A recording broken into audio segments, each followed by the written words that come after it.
Young Indian का दफ्तर seal कर दिया गया है। कल ईडी ने यह कार्रवाई की और नेशनल हेराल्ड केस में ईडी की कार्रवाई के बाद अब कांग्रेस और बीजेपी के बीच बार पलटवार लगातार चल रहा है। आज अब से कुछ देर पहले बीजेपी के संबित पात्रा ने एक प्रेस कॉन्फ्रेंस की और उसमें सवाल उठाया कि जब कोई गलती नहीं है गांधी परिवार की या कांग्रेस पार्टी की तो फिर डर किस बात का है। और वहीं दूसरी तरफ अगर कांग्रेस की तरफ से जो बयानबाजी हो रही है उस पर नजर डालें तो कांग्रेस का कहना है कि ये तमाम साजिश है, विपक्ष को खत्म करना इसके पीछे मकसद है। यंग इंडियन का दफ्तर कल ईडी ने अपनी कार्रवाई के चलते सील कर दिया और उसके बाद से ही लगातार सोनिया गांधी, राहुल गांधी के घर के बाहर और कांग्रेस पार्टी के दफ्तर के बाहर ही सुरक्षा घेरा काफी तैनात है दिल्ली पुलिस का। दिल्ली पुलिस का ये कहना है कि ये एक रक्षात्मक कदम है। किसी तरह से अगर कांग्रेस के कार्यकर्ता यहाँ पर हंगामे की कोशिश करते हैं तो उसके मद्देनजर रक्षा का ये घेरा बढ़ाया गया है। लेकिन वहीं दूसरी तरफ कांग्रेस पार्टी कह रही है कि ये हमें धमकाने की कोशिश है, विपक्ष को खत्म करने की कोशिश है, ये पूरी साजिश है भारतीय जनता पार्टी की, जो कि सेंट्रल एजेंसीज का इस्तेमाल करके हम पर दबाव बना रही है। इसी के चलते आज संबित पात्रा ने अब से 1 घंटा पहले प्रेस कॉन्फ्रेंस की और संबित पात्रा ने कहा कि कांग्रेस नेताओं ने कुछ किया नहीं तो इतना डर क्यों है कांग्रेस में। और अगर इसी के चलते कांग्रेस नेता मल्लिकार्जुन खड़गे के बयान पर नजर डाले तो उन्होंने कहा कि सरकार कार्रवाई के जरिए विपक्ष को खत्म करना चाहती है। सुनिए। पहले तो कह रहे थे सत्याग्रह होगी, अब कह रहे हैं रण अर्थात युद्ध होगा। दोनों डायमेट्रिकली ऑपोजिट है। आप करने क्या वाले हैं? सत्याग्रह करने वाले हैं, दुराग्रह करने वाले हैं, रण करने वाले हैं या युद्ध करने वाले हैं? जनता जनार्दन बड़े स्पष्ट रूप से कह रही है, न रण होगा और न रन होगा, RUN रन।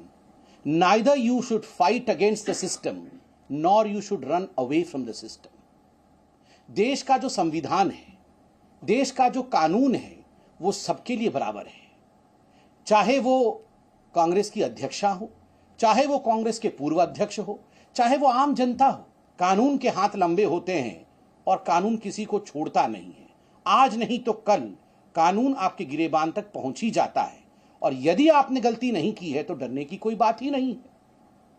अगर वो सरकार चाहती है कि ऐसे चीजों में इन्वॉल्व नहीं होना तो खुद निष्पक्षपात से वो अपना काम करती, लेकिन वो इतने जल्दबाजी में हर चीज कर रहे हैं। इसका मतलब यही है कि कांग्रेस को बदनाम करना और कांग्रेस को डिमोरलाइज करना और जो बीजेपी के विरोधी दल है उन दलों को खत्म करने की कोशिश वो कर रहे हैं।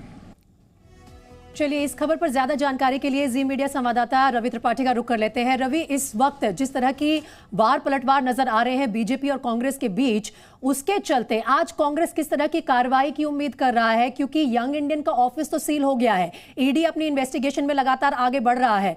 चाहे आप आरोप लगाएं कि ये हमें दबाने की कोशिश हो रही है, लेकिन कार्रवाई रुकने वाली नहीं है।